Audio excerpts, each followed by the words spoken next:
Hello, church family. Today is Thursday, May 16th, and this is our weekly update. Our verse of the month for May is 2 Corinthians 5:9, and it says, "So, whether we are at home or away, we make it our aim to please Him." This means that we have a goal, and our goal is to please God. And the reason for that is because He's been so good to us. In common grace, He helps us wake up in the morning, enjoy sunshine, He blesses us, but most significantly, He has shown His love by giving us Jesus Christ. While we were yet sinners, that Jesus came, He lived a sinless life, died on the cross, was buried, rose from the dead, all to purchase victory for us. God loves us, and because of His love, that we can make it our goal to please Him.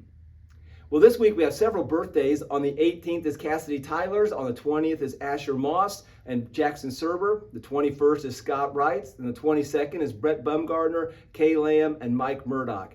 And then on the 20th, David and Beth Fowler have an anniversary. And the 21st, Brandon and Kendra Jones will celebrate their anniversary. So happy birthday, happy anniversary to all of you. Well, on Sunday, we sent out bottles from the Women's Resource Center. We want to encourage you to bring those back by Father's Day. That is a fundraiser for the Women's Resource Center. If you didn't pick up a bottle, I think we have a couple left here at the church, but feel free to just write a check to Women's Resource Center. We can get that to them. If you want to give online, you can do that as well, and we'll be sure the money gets all the right place. But a great opportunity to serve a ministry that works to save babies and share the gospel with moms who are in crisis pregnancies. Coming up Sunday, we'll be celebrating our graduates. We'll be recognizing our high school graduates. Special time for them and their families, and so we just want to take time to honor them. Then coming up on May 26th, we'll have a picnic at our house. After the service on Sunday at 12 o'clock, you're invited to come to our house. It's a pitch-in dinner. We'll have drinks and table service, so plan appropriately. Then we've been talking about the Strawberry Festival and soccer camp. Those are coming up. We've been talking about it. It's time to get signed up. It's time to pull the trigger. I know you've been waiting. So if you could do that when you see the signups come out this week in the weekly update or on Sunday in the connection point, get signed up. That'll help us to plan. Well, for our resources of the week, we just want to share an update on our special projects giving campaign. We're thankful for those of you who are participating in that. We want to encourage you to continue to be faithful and giving towards that campaign so we can complete the projects that we want to here around the church over the next few years. But one of the projects we've been talking about is getting the parking lot extension here on our east parking lot.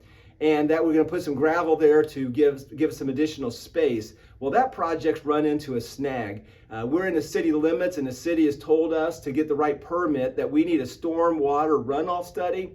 Well, that study is going to cost $20,000.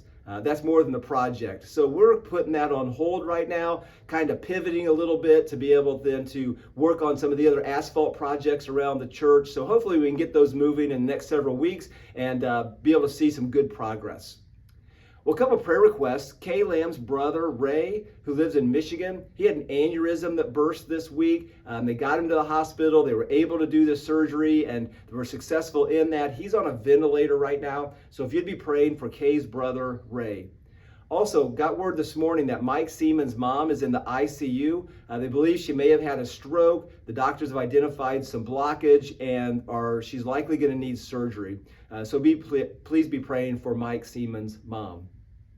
Well, coming up Sunday, we are going to be reminded that God has made great promises to us, that nothing can separate us from His love.